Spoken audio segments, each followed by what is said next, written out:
Edhe në rrethin e dytë të zgjedhjeve lokale, dalja e votuesve ka shënuar rënje në krahasim me ciklet e kaluara zgjedhore. Përkatësisht dalja në zgjedhjet për kryetar të komunave dhe këshilltar për herë të parë që nga pavarësia e shtetit nuk ka kaluar 50% as në rrethin e parë dhe as në të dytë.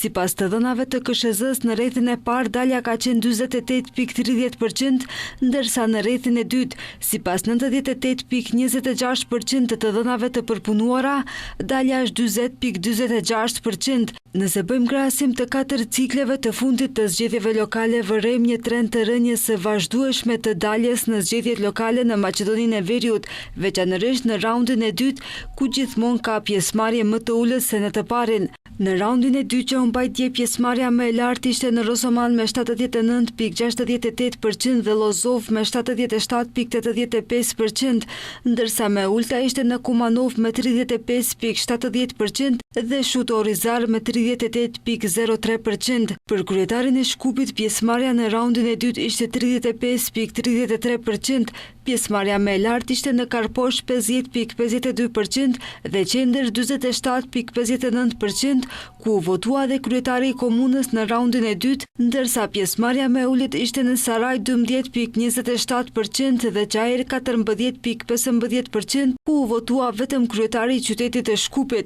Ndërkaq një fshat në komunën e Sarajit ka bojkotuar tërësisht procesin zgjedhor në raundin e dytë. Në vendvotimin me numër 2444 në shkollën fillore të fshatit Raoviq në raundin e dytë të zgjedhjeve, askush nuk ka votuar. Nga gjithsej 214 votues të regjistruar në listën zgjedhore të këtij vendvotimi, asnjë qytetar nuk e ka ushtruar të drejtën e tij të votës. Në zgjedhjet lokale 2025 morën pjesë gjithsej 22 parti, 19 koalicione dhe 119 grupe votuesish, përkatësisht kandidat të pavarur.